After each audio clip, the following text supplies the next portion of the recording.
nakarating ang isa.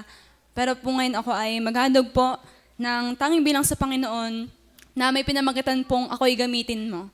So napakaganda rin po nitong prayer sa atin bilang mananampalataya po ng Panginoon na habang tayo po'y nabubuhay sa mundong ito ay naway pakagamitin po tayo patuloy ng Panginoon. Ano po? Nawa po ay magpagpala po tayo ng awitin pong ito.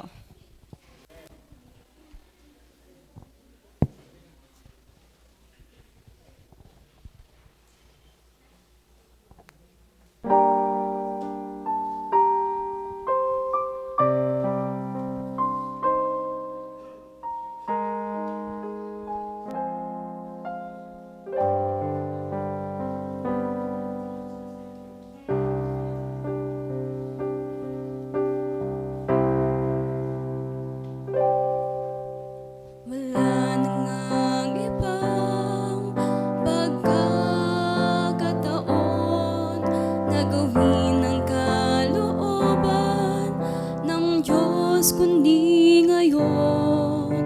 Kahapon ay napawi na, bukas ay di tiyak.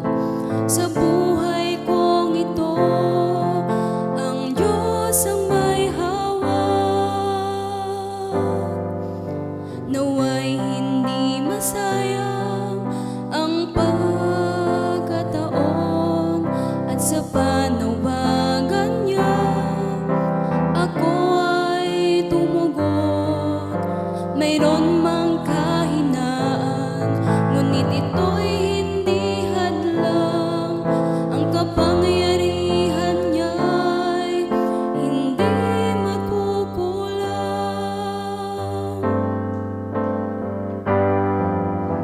Hayaan mo, Panginoon, na ako ay maglingkod, umaasa sa biyaya mo't magbibigay lugod. Hindi sa aking sarili ang karangalan ay sa'yo.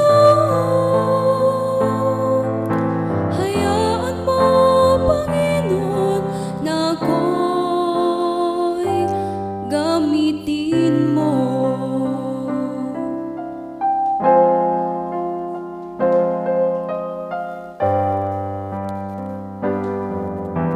Ikaw, Jesus, ang tanging kailangan at ang kabanalan mo'y siyang aking susundan.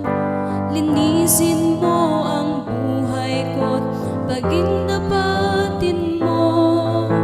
Ako'y maglilingkod sa'yo ng buong puso.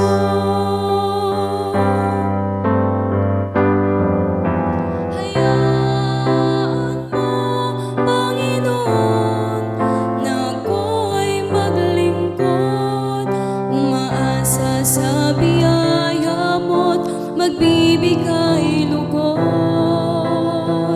Hindi sa aking sarili ang karangalan ay sa'yo. Hayaan mo, Panginoon, na ako'y gamitin mo.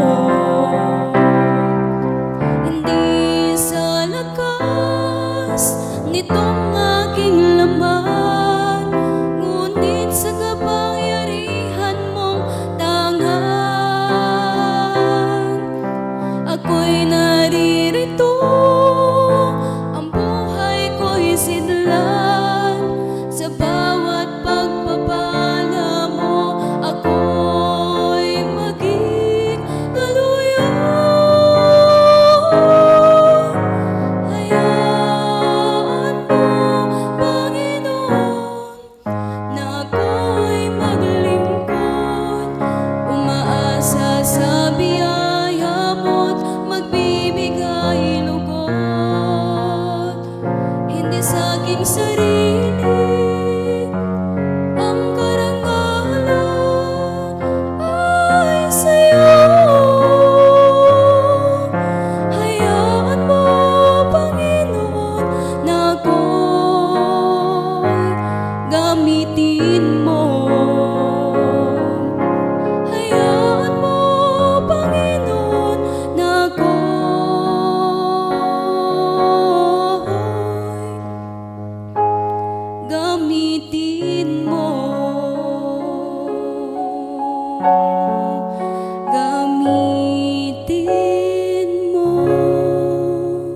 po sa Panginoon.